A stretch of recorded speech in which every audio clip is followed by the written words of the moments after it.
منزل پہ آپ نہیں پہنچے۔ اگر آپ نے چاہا کہ بس ایک بل پاس ہو گیا، خواب خرگوش کے مزے لو، سو جاؤ، تو یہ غفلت آپ کو بہت نقصان پہنچائے گی۔ جو مخالف قوتیں ہیں وہ بہت منظم، بہت متحرک اور بہت سرگرم عمل ہے۔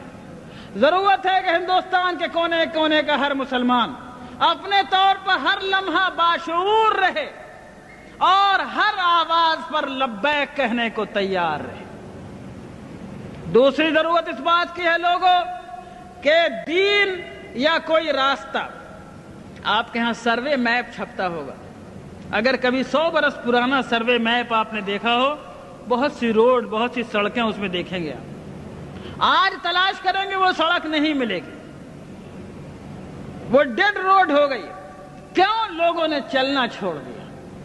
جس راستے پر اس کی بالکل ثبوت موجود ہے کہ یہ روڈ تھی، لیکن لوگوں نے چلنا چھوڑ دیا، وہ راستہ نہیں رہا۔ اور جہاں راستہ نہیں تھا لوگ چلنے لگے تو لوگوں کے راستہ لگا لینے سے راستہ بن جاتا ہے۔ اے میرے دوستو، اگر تم ہندوستان میں اسلام کی بقا چاہتے ہو تو سب سے پہلی ذمہ داری یہ ہے کہ اسلام کو اور اپنے آقا جناب محمد رسول اللہ صلی اللہ علیہ وسلم کے طریقوں کو ڈیڈ روڈ مت بننے دو۔ یعنی اس پر اگر تم چلنا چھوڑ دو گے تو کسی سرکار کو ضرورت نہیں ہے اس کو بند کرنے کی، خود بخود بند ہو جائے گا۔ اگر مسلمانوں نے یہ فیصلہ کیا کہ شریعت کو ہم اپنی زندگی پر جاری اور نافذ کریں گے اور اللہ کی شریعت کو ہم اپنے اوپر لاگو کریں گے، اگر ہم سرکار کے دباؤ کے بغیر، کسی گورنمنٹ کی طاقت کے بغیر، کسی پولیس کی لاٹھی کے بغیر، چونکہ ہم مومن ہیں اس لیے ہم اللہ کے حکم پر چلیں گے، ہم نکاح میں وہ طریقہ اختیار کریں گے جو اللہ نے بتایا۔ ہم وراثت بانٹیں گے، یہ نہیں ہوگا کہ بہن کا حق مارا جائے گا۔ کوئی تھوڑی بہت معمولی کھیت کی زمین ہے تو بٹ جائے گی، لیکن باپ کی دکان دبئی میں تھی تو یہ نہیں بٹے گی، اور شہر میں مکان تھا مدراس میں اور پٹنہ میں اور دلی میں تو وہ نہیں بٹے گا، اس میں بہن کو حق نہیں ملے گا۔ غلط بات ہے۔ اگر تم نے اپنے ہاتھوں سے خود شریعت کو چھوڑا تو کوئی تمہاری شریعت کی حفاظت نہیں کر سکتا۔ اگر شریعت تمہاری زندگی میں چالو رہی، تم شریعت پہ عمل کرتے رہے، تو شریعت کو انشاءاللہ کوئی نہیں مٹا سکتا، اس کا بھی عہد کیا جا سکتا ہے، کوئی طاقت نہیں مٹا سکتا۔ بس پہلی ذمہ داری یہ ہے کہ لوگوں جس طرح نماز کو ضروری جانتے ہو، لوگوں جس طرح روزے کو ضروری سمجھتے ہو، زکوٰۃ نکالنا ضروری ہے، حج نکالنا ضروری ہے، حج کرنا ضروری ہے، اسی طرح لوگوں اللہ کی شریعت کو جہاں تک ممکن ہو اپنی زندگی میں جاری کرنا ضروری ہے۔ ٹھیک ہے، ہندوستان کے حالات میں ہم حدود و قصاص جاری نہیں کر سکتے، ہمارے اندر اس کی استطاعت و طاقت نہیں ہے، لیکن ہم قانون نکاح، قانون طلاق، قانون فسخ، قانون وصیت، قانون ولایت، قانون وراثت وغیرہ دوسرے معاملات میں اللہ کی شریعت کو ہم اپنے اوپر جاری کرنے کی طاقت رکھتے ہیں، وہاں پر ہم کو جاری کرنا ہوگا۔ سنو لوگوں، اللہ تعالیٰ نے ہم کو اتنے کا مکلف بنایا ہے جتنے کی ہمارے اندر طاقت ہو، اس میں کوتاہی کریں گے تو پکڑے جائیں گے۔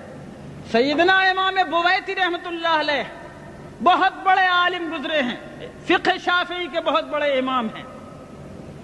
جب خلافت عباسیہ کا زمانہ تھا، مسئلہ خلق قرآن پر ان کو قید کر دیا گیا جیل خانے میں، ان کے پیروں میں بیڑیاں تھیں۔ جب جمعے کا دن آتا، جمعے کی اذان کے وقت اپنے جیل خانے کی کوٹھری سے گھسٹتے گھسٹتے زمین پر نکلتے اور مین گیٹ تک جیل کے پہنچتے، سارا بدن لہو لہان ہو جاتا، خون سے بھر جاتا۔ جب جمعے کی نماز پڑھ کے لوگ واپس آتے تو پھر یہ اسی طرح گھسٹتے گھسٹتے اپنی کوٹھری تک جاتے۔ لوگوں نے کہا حضرت آپ ایسا کیوں کرتے ہیں؟ آپ قید میں ہیں، آپ جمعے کو جا نہیں سکتے، پھر کیوں آپ گیٹ تک اتنی تکلیف فرماتے ہیں؟ کہا کہ اور کچھ نہیں، اللہ تعالیٰ نے کہا ہے اذا نودی للصلاة من یوم الجمعة فاسعوا الى ذکر اللہ۔ اے لوگوں، جب جمعے کی اذان پڑے تو دوڑو اللہ کے ذکر کی طرف۔ میں اس بات سے ڈرتا ہوں کہ جہاں تک میں جا سکتا ہوں اگر وہاں تک نہیں گیا تو کہیں اللہ مجھ سے یہ پوچھ نہ لے کہ بویتی تجھ کو میں نے گیٹ تک جانے کی طاقت دی تھی، تو وہاں تک تو جاتا، آگے لے جانا نہ لے جانا میرا کام تھا، تو میں اللہ کو کیا جواب دوں۔